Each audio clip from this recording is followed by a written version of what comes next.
Hello வணக்கம் and welcome to cricket Indians Tamil channel. இந்த வீடியோவில் நம்ம அதை பற்றி பார்க்க போகிறோம் அப்படின்னா எந்தெந்த ஓவர்சீஸ் பிளேயர்ஸை நம்மளுடைய மும்பை இந்தியன்ஸ் டார்கெட் பண்ணலாம் அப்படிங்கிறது தான் இந்த வீடியோவில் பார்க்க போகிறோம்.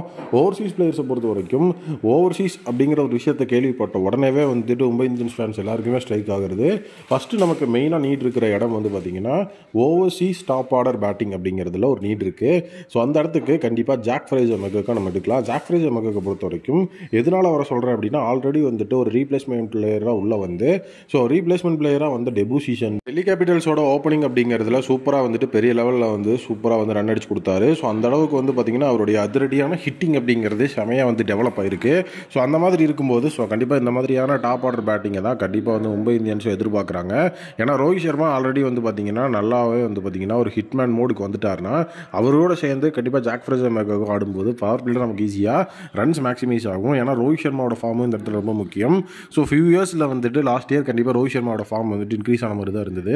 அதனால் அதை கொஞ்சம் பார்த்துக்கணும். நெக்ஸ்ட் பார்த்தீங்கன்னா ஜோஃப்ரா ஆர்ச்சர். இதை கேட்கும்போது நிறைய பேருக்கு ஹார்ட் அட்டாக் வரலாம். பட் ஆனால் பார்த்தீங்கன்னா பெரிய லெவலுக்கு பிட் பண்ண மாட்டாங்க இந்த தடவை ஜோஃப்ரா ஆர்ச்சர். ஏன்னா அவர் பண்ண சம்பவம் அப்படி, அதுவும் மும்பை இந்தியன்ஸ்க்காக தான். கண்டிப்பாக நல்ல தரமான ஓவர்சீஸ் பிளேயர் அப்படிங்கிற அடிப்படையில் அந்த பேசர் அப்படிங்கிற ஒரு சுச்சுவேஷனுக்குள்ளே வரும்போது ஜோஃப்ரா ஆர்ச்சர் நல்ல பவுலர் தான். மும்பை இந்தியன்ஸ் அந்த ஸ்ட்ராட்டஜிலாம் கரெக்டாக தான் வச்சுருந்தாங்க. இந்த இன்ஜுரி அப்படிங்கிற ஒரு விஷயம் தான் கொஞ்சம் ஒரு கேம் ப்ளே பண்ணி விட்டுருச்சு. அது மட்டும் இல்லாமல் அவரால் ப்ளே பண்ண முடியல அப்படிங்கிற டைமில் அவர் ஐபிஎல்லில் ரெஜிஸ்டர் பண்ணாமே இருந்திருக்கிறாரு. இப்போ தான் அவர் ரெஜிஸ்டர் பண்ணியிருக்கிறார். அது மட்டும் இல்லாமல் அவருடைய அவைலபிலிட்டி நான் போனேன்னா ஃபுல் சீசன் இருந்துட்டு தான் வருவேன் அப்படிங்கிறத இங்கிலாந்து கிரிக்கெட் போர்டு கிட்ட எஃபெக்டிவாக சொல்லி இங்கிலாந்து கிரிக்கெட் போர்டோட பர்மிஷனெல்லாம் வாங்கி தான் ரெஜிஸ்ட்ரேஷனே நடந்திருக்கு. அதனால் கண்டிப்பாக ஷார்ட் லிஸ்ட் ஆகி ஆக்ஷனுக்கு வருவார். இந்த தடவை நம்ம ஜோஃப்ரா ஆர்ச்சரை வேணால் கண்டிப்பாக எடுக்கலாம். பெரிய லெவல் பிட்டிங் அப்படிங்கிறதெல்லாம் போட தேவையில்ல. நம்மகிட்டே ஒரு ஆவரேஜான பர்ஸ் தான் இருக்குது. அந்த ஆவரேஜான பர்ஸுக்கு கண்டிப்பாக நம்மளால் ட்ரெண்ட் போல்ட் மாதிரியான தரமான பேசர்ஸ் எல்லாம் எடுக்க முடியுமா? ஏன்னா மற்ற டீம்ஸ் எடுப்பாங்க. கண்டிப்பாக இவரை ட்ரை பண்ணலாம். எனக்கு இஷான் கிஷன் மாதிரியே டாப் ஆஃப் த ஆர்டரில் பார்த்தீங்கன்னா விக்கெட் கீப்பிங் பண்ணுற மாதிரி ஒரு பிளேயர் ஓவர்சீஸ் சைடில் இருந்துட்டால் பெட்டராக இருக்கும் அப்படின்னா ஜாஷ் இங்கிலீஷ் அதுக்கு எஃபெக்டிவான ஒரு பிளேயர். T20 பிளாஸ்ட்டில் அவருடைய மெய்டன் T20 செஞ்சுரி அப்படிங்கிறத தலைமை அடிச்சிருக்கிறாரு. அது மட்டும் இல்லாமல் ரிசர்வ் பிளேயராக 2023 ஓடிஐ வேர்ல்டு கப்புக்குள்ளே இருந்து கப்பையும் அடிச்சிருக்கிறாரு. அது மட்டும் இல்லாமல் இன்டர்நேஷனல் சைட்லேயும் இப்போ டெபுவாகி ஆடிட்டு இருக்கிறார். டொமஸ்டிக் அப்படிங்கிறதுலையும் நல்லாவே பார்த்தீங்கன்னா தலைமை ஆடிட்டு இருக்காப்புல. நல்ல ஒரு டாப் ஆர்டர் பேட்டிங் அப்படிங்கிறத எஃபெக்டிவாக கொடுக்கணும் அப்படின்னா அதுக்கு ஜாஷ் இங்கிலீஷ் கண்டிப்பாக நல்ல ஒரு ஆப்ஷன். சூப்பராக பார்த்தீங்கன்னா விக்கெட் கீப்பிங் அப்படிங்கிறதையும் உங்களுக்கு பண்ணி கொடுத்துட்டு அந்த இடத்துல ஓப்பனிங் அப்படிங்கிறதையும் பண்ணி கொடுத்துருவாரு. ஜாக் ஃப்ரேசர் மெக்கர்க்கு நான் முன்னாடி சொன்னதுக்கான ரீசன் அவர் பிரைமரியாக பார்த்தீங்கன்னா ஒரு பேட்ஸ்மேன் மட்டும்தான். அவர்கிட்ட இங்கே எக்ஸ்ட்ரா அட்வான்டேஜ் அப்படிங்கிற மாதிரி எந்த ஒரு விஷயத்தையும் எடுத்துக்க முடியாது. பட் ஜாஷ் இங்கிலீஷ் நமக்கு விக்கெட் கீப்பிங் அப்படிங்கிற ஒரு ரோலையும் பண்ணி கொடுத்துருவாரு.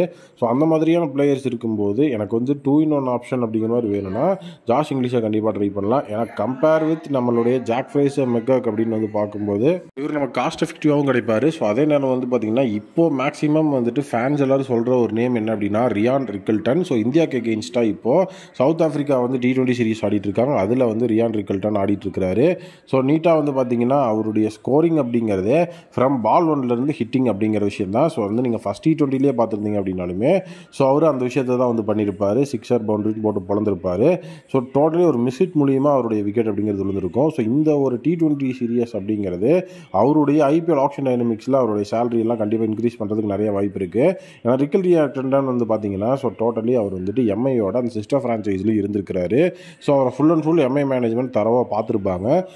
ஓகே எனக்கு இவரே ஓகே அப்படின்னா அவருக்கு அந்த இடத்துல நீட்டாக வாங்கிடுவாங்க. இப்போ இந்தியா சீரியஸில் ஓரளவுக்கு கன்சிஸ்டன்சி அப்படிங்கிற ஒரு விஷயத்தை மட்டும் ப்ரூவ் பண்ணிட்டாரு அப்படின்னா ரியான் ரிக்கல்டன் கண்டிப்பாக அவருடைய பொசிஷன் டு மும்பை இந்தியன்ஸ் அப்படிங்கிறத சீல் பண்ணிட்டாருன்னு தான் அர்த்தம். ஏன்னா கன்சிஸ்டண்ட்டாக ஆடுற பிளேயர்ஸுக்கு தான் அவங்க டார்கெட் பண்ணுவாங்க. நெக்ஸ்ட் பார்த்தீங்கன்னா ஃபில் சால்ட்டு. ஃபில் சால்ட்டை பொறுத்த வரைக்கும் நல்ல ஒரு wicket keeping top order batsman. KKR சைடில் பார்த்தீங்கன்னா ரீப்ளேஸ்மெண்ட் பிளேயராக உள்ள நீட்டாக பார்த்தீங்கன்னா கேகேஆரோட ஓப்பனிங் டைனமிக்ஸ் அப்படிங்கிறே மாற்றி விட்ட பிளேயர் அப்படின்னா அது தலைவன் தான். டோட்டலி சுனில் நரேனா ஓப்பனிங்கில் கொண்டு வந்தது கேகேஆருக்கு ஒரு மிகப்பெரிய ஷாக்கிங் அப்படிங்கிறது தான் இருந்தது. இந்த இடத்துல ஃபில் சால்ட்டும் உள்ள நீட்டான ஒரு ஆப்ஷனாக கேகேஆரோட அந்த ஒரு ஓப்பனிங் பொசிஷனை ஸ்ட்ராங் பண்ணார்.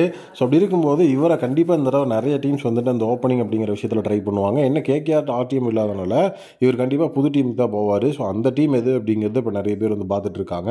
ஸோ இவரும் பார்த்தீங்கன்னா விக்கெட் கீப்பிங் இப்போ வந்து ஜாஷ் இங்கிலீஷை பொறுத்த வரைக்கும் நமக்கு ஒரு டீசெண்டான அமௌண்ட்டில் நம்ம வந்து எடுத்துக்கலாம். ஏன்னா வந்துட்டு அவரை பெரிய லெவலில் வந்துட்டு எந்த டீமும் பிரைமரி பிளேயரை யூஸ் பண்ணது கிடையாது. பட் ஃபெல்சால்ட் வந்துட்டு ஸோ ஒரு சாம்பியன் டீமோட ஓப்பனிங் பேட்ஸ்மேனாக இருக்கிறதுனால அதிக அளவில் பிட்டிங் இருக்குன்னு வாய்ப்பு இருக்குது.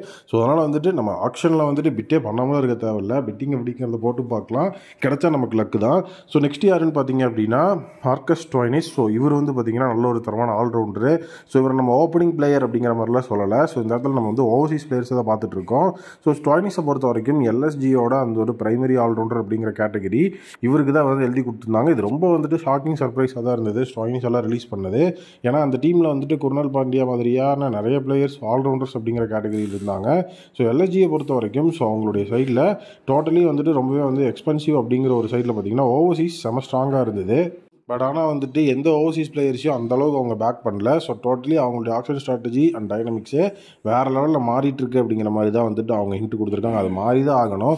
ஏன்னா அந்த டீமில் பியூர் பேட்டர் அப்படின்னு சொல்லி நீங்கள் யாரையுமே பார்க்க முடியாது. ஒன்று அவங்க எல்லோரும் பார்ட் டைம் ஆல்ரவுண்டர்ஸாக இருந்திருப்பாங்க, இல்லைன்னா ஃபுல் டைம் ஆல்ரவுண்டர்ஸாக இருக்கிற மாதிரி தான் ஸ்குவாட் எடுத்து வச்சுருந்தாங்க. ஸோ அந்த மாதிரியான ஸ்குவாட் இருக்கிறது அட்வான்டேஜ் தான், அதில் எந்த விதமான தப்பு கிடையாது.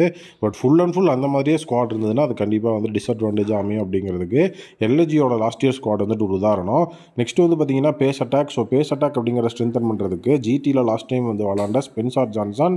ஸோ ஸ்பென்சர் ஜான்சனை பொறுத்த வரைக்கும் ஸோ ஆஸ்திரேலியனோட டொமஸ்டிக் டீம்ஸ்லாம் வேறு லெவலில் மாஸ் காட்டிகிட்டு இருந்து அதுக்கப்புறம் தான் வந்துட்டு அவருடைய அந்த ஒரு ரோல் இன் நம்மளுடைய ஐபிஎல் அப்படிங்கிறது உள்ளே வந்தது. ஸோ ஜிடிக்காகவும் வந்து எஸ்பெஷலி வந்து நல்லாவே வந்து பெர்ஃபார்ம் பண்ணார். ஸோ இந்த தடவை இவரையுமே வந்து பார்த்தீங்கன்னா பெரிய லெவலில் வந்து டீம்ஸ் வந்து பிட் பண்ணுறதுக்கான பாசிபிலிட்டி ரொம்ப கம்மி தான். ஏன்னா வந்து டோட்டலி டீம் இந்தியாவை பொறுத்த வரைக்கும் அவங்க எஸ்பெஷலி வந்துட்டு அந்த ஒரு சைடில் வந்து பார்த்திங்கன்னா பேசர்ஸ் அப்படின்னு வந்து பார்க்கும்போது இந்தியன் பேசர்ஸுக்கு அப்படிங்கிறது தான் வந்துட்டு இந்த ஆப்ஷனில் வந்துட்டு மவுஸ் அதிகமாக இருக்கும். ஸோ ஸ்பென்சர் ஜான்சனை பொறுத்த வரைக்கும் அவர் அந்த ஐபிஎலுக்கு அப்புறமா அவரோட அந்த ஒரு எங்கே இருக்கிறாரு, அவருடைய ஹிண்ட்ரன்ஸ் எங்கே இருக்குது, என்ன மாதிரியான ரோலில் இருக்கிறாரு அப்படிங்கிறது தெரியாமல் தான் இருக்குது. ஸோ டோட்டலி அவர் வந்து ரீசெண்ட் டைமில் பெரிய லெவலில் வந்துட்டு ஒரு 5 விக்கெட் ஆலும் அந்த மாதிரிலாம் எடுத்து வெளியே தெரியல. ஸோ அதனால் அது அவருடைய ஐபிஎல் ஆக்ஷன் அமௌண்ட்டை டவுன் பண்ணுறதுக்கான சான்ஸ் இருக்குது. ஸோ டீசெண்டான பிட்டிங்கை போட்டால் நம்மளும் வந்துட்டு அந்த இடத்துல அவர் எடுக்கலாம். ஏன்னா இப்போ வந்து பார்த்திங்கன்னா நமக்கு ஓவர்சீஸில் வந்து பார்த்திங்கன்னா ட்ரெண்ட் போல் மாதிரியான பிளேயர்ஸ் எல்லாம் உள்ளே இருந்திருந்தாங்க. ஸோ அந்த இடத்துல ஆள் வேணும். ஸோ இதில் ஸ்பென்சர் ஜான்சனை விடவும் இன்னும் எஃபெக்டிவான பிளேயர்னா ரீஸ்டாப்லியை பொறுத்த வரைக்கும் நல்ல ஒரு டால் பவுலர். ஸோ டோட்டலி ஆர்சிபி சைடில் ரீஸ்டாப்லி எடுத்திருந்தாங்க. கண்டிப்பாக ஆர்சிபி வந்துட்டு ரீஸ்டாப்லியே வேறு லெவலில் எஃபெக்டிவ் யூஸ் பண்ணுவாங்க நினச்சிட்டு இருந்த டைமில் தான் ஸோ இந்த இடத்துல இன்ஜுரி அப்படிங்கிற ரீஸ்டாப்லிக்கு வந்த ஒரு ஃபீல்டிங்கில் வந்துட்டு பார்த்திங்கன்னா ஒரு இன்ஜுரி ஏற்பட்டு அவர் ரூல் அவுட் ஆனார். ஸோ அதுக்கப்புறம் நம்ம அவர் எந்த டீம்லையும் பார்க்கல. ஸோ இப்போ கண்டிப்பாக மறுபடியும் ரெஜிஸ்டர் பண்ணி ஷார்ட் லிஸ்ட் ஆகும்போது எம்ஐ இவருக்கு பிட் பண்ணலாம். ஏன்னா டால் பவுலர் அப்படிங்கிறது நல்ல ஒரு அட்வான்டேஜான ஒரு விஷயம். ஸோ கண்டிப்பாக வந்துட்டு அது வான்கடே பிச்சில் வந்து பார்த்திங்கன்னா ரீஸ்டாப்லியோட பவுலிங்லாம் நல்லாவே வந்து எடுபடும். ஸோ ரீஸ்டாப்லியை பொறுத்த வரைக்கும் நமக்கு லோயர் டவுன் த ஆர்டரில் ஸோ ஹிட்டிங் அப்படிங்கிற ஒரு விஷயத்தையும் நமக்கு வந்து பண்ணி தந்துடுவார். அதாவது பேட்டிங் அப்படிங்கிற ஒரு விஷயத்தில் வந்து பார்த்திங்க அப்படின்னா கொஞ்சம் நமக்கு கான்ட்ரிபியூட் பண்ணி கொடுப்பார் ரீஸ்டாப்லி. அது ரொம்பவே வந்துட்டு முக்கியமான ஒரு விஷயமா அந்த இடத்துல பார்க்குறேன். ஏன்னா லோயர் டவுன் த ஆர்டரில் வந்துட்டு பேட்டிங் அப்படிங்கிறத பண்ணி எஃபெக்டிவான ஒரு விஷயமா அந்த இடத்துல வந்துட்டு நம்மளால் பண்ண முடியும்னா அது கண்டிப்பாக ரொம்பவே வந்துட்டு குரூஷியலாக இருக்கும் அப்படின்னு தான் வந்து நான் நினைக்கிறேன். ஸோ நெக்ஸ்ட் வந்து பார்த்தீங்கன்னா லாஸ்ட் ஓவர்சீஸ் பிளேயர் யார் அப்படின்னா பென் டக்கெட். ஏன்னா இதை வந்துட்டு எக்ஸ்பர்ட்ஸ் எல்லாம் சொல்லியிருந்தாங்க, அதனால தான் கொண்டு வந்திருந்தேன். எனக்கு வந்துட்டு நான் ஓப்பனிங்கில் பெரிய லெவலில் அமௌண்ட் செலவு பண்ண மாட்டேன். ஒரு 4 கோடி அப்படிங்கிறது தான் ஒரு பிளேயருக்கு நான் வந்துட்டு ஓவர்சீஸ் பிளேயருக்கு கொடுக்குறேன் அப்படின்னா பென் டக்கெட் ஆப்ஷன் கரெக்டாக இருக்கும். ஏன்னா பென் டக்கெட் வந்து பார்த்தீங்கன்னா ரீசன்ட் ஃபார்ம் நல்லா இருக்குது. நிறைய டீம் வந்துட்டு இப்போது நானே இந்த இடத்துல பார்த்தீங்கன்னா எத்தனையோ ஓப்பனிங் பேட்ஸ்மேன்ஸை சொல்லிட்டேன். ஸோ அதாவது வந்து ஜாக் ஃப்ரேசர் மகக்கில் ஆரம்பித்து ரியான் ரிக்கல்டன் வரைக்கும் நான் சொல்லிட்டுருக்கேன். ஸோ இந்த மாதிரியான பிளேயர்ஸை தான் வந்துட்டு எல்லா டீம்ஸுமே வந்து பிரைமரி லெவலில் டார்கெட்டுக்கு வைப்பாங்க. ஸோ அப்படி இருக்கும்போது கண்டிப்பாக பென் டக்கெட் ஒரு மிகப்பெரிய லெவலில் வந்துட்டு ஒரு அவுட் ரேஞ்சஸ் பிளேயர் மாதிரி வந்துட்டு ஒரு ஆப்ஷனில் இருக்கிறதுக்கு வாய்ப்பு இருக்குது. ஸோ அந்த மாதிரி பிளேயருக்கு எடுத்தோம் அப்படின்னா கண்டிப்பாக நம்மளுடைய பர்ஸையும் நம்ம சேவ் பண்ண முடியும். நம்மளுடைய ஆப்ஷனில் நம்ம வந்து டார்கெட் பண்ணியிருக்கிற அந்த மாதிரியான பெரிய லெவல் பிளேயர்ஸையும் எடுக்க முடியும் அப்படிங்கிற மாதிரி எக்ஸ்பர்ட்ஸ் சொல்லியிருந்தாங்க. ஸோ இதில் வந்து ஓவர்சீஸ் பிளேயர்ஸோட டார்கெட் வாட் ஒன். ஸோ நம்மளுடைய இந்த சைடில் எந்தெந்த பிளேயர்ஸை டார்கெட் பண்ணால் நீங்கள் நினைக்கிறீங்க அப்படிங்கிற உங்களுடைய ஒப்பீனியனை கமெண்ட் செக்ஷனில் மறக்காமல் கமெண்ட் பண்ணுங்கள். தேங்க்யூ.